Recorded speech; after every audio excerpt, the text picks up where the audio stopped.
want to see one clip that came out today, a very powerful clip. It was the cross-examination done by one of the Freedom Convoy lawyers, Bath Sheba.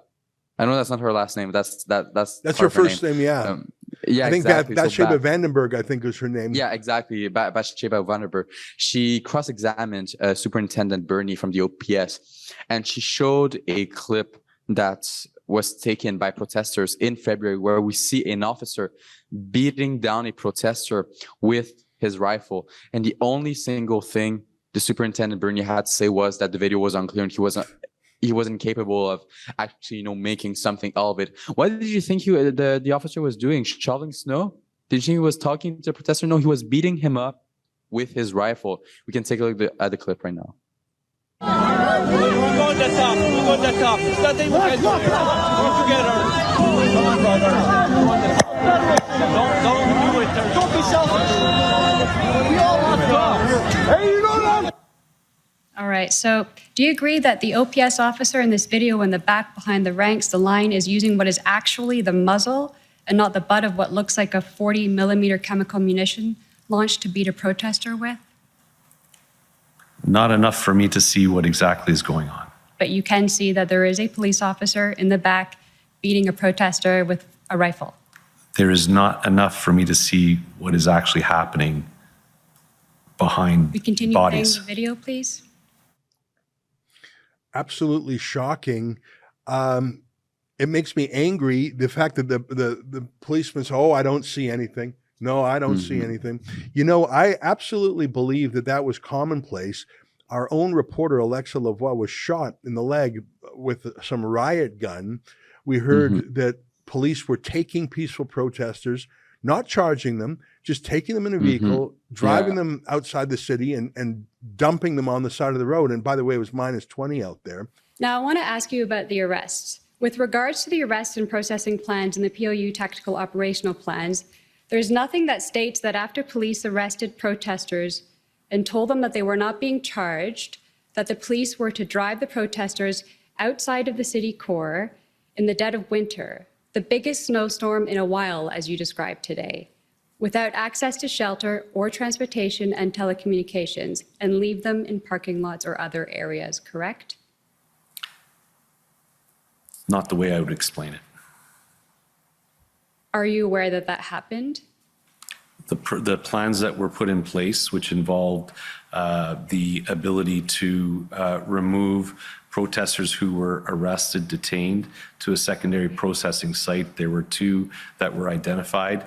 One was approximately less than 10 minutes away from the arrest zone. The other one was approximately 15 to 20 minutes away from the arrest zone, where there were a full infrastructure of investigators in order to properly process, run, allow phone calls to lawyers, and where they were advised exactly of the next steps of what was going to take place. They were located in close proximity to, and when I say close proximity, maybe 200 meters from public transit and even restaurants and gas stations to be able to find their way back to where they need to go. That is infuriating, and I think that the police need to be sued. We are suing the police for their shooting of Alexa. If you want to see the video of that, you can go to standwithalexa.com. These are just outrageous things. I have to say, William, I think this Trucker Commission of Inquiry is more revealing and more interesting than I thought it would be. I thought that the government would be commandeering it more than they are. I mean, listen, the government certainly has their friendly witnesses there, but I think that they're useless, because what can they say? There is no legal, factual case for martial law. So you hear policemen muttering about microaggressions. It's quite revealing. Yeah, well, the commission is an independent commission. It is not related to the government whatsoever. Even though we heard that the judge might have been a Trudeau-appointed judge, the commission is still independent. I have faith in the judge that he's going to, the commissioner, who is also a judge. That's why I call him a judge. I have faith in the commissioner that he's going to do the right thing. We see him engage with the witnesses. So I do have faith in the commission, but I think the commission is extremely revealing. As you said, I 100% agree. And I think it also goes to public opinion the people that are watching this, that heard the lies from the police, that heard the lies from mainstream media from the beginning, always believe those lies.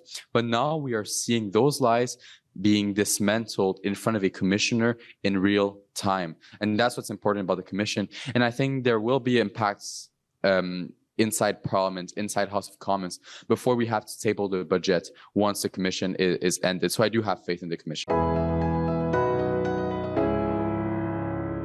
What you just saw was an excerpt from my nightly show, the Ezra Levant Show. Every weekday, I do a monologue. Usually it's about half an hour. Then I interview an interesting guest, and then we read my hate mail or my fan mail, whichever is more fun. It's only available behind a paywall, though. That's how we pay our bills here at Rebel News. We don't take a dime from Justin Trudeau. But the good news is it's only $8 a month, about half the price of Netflix. And in addition to my nightly show, you also get weekly shows from 4 other friends here at Rebel News. So you're getting 36 shows a month just for $8. I think it's worth it. And even if you're not quite sure, do it anyways, because we rely on viewers like you to keep us free and independent. I promise you I'll never take a dime from Trudeau. Just go to rebelnewsplus.com and click subscribe. Thanks.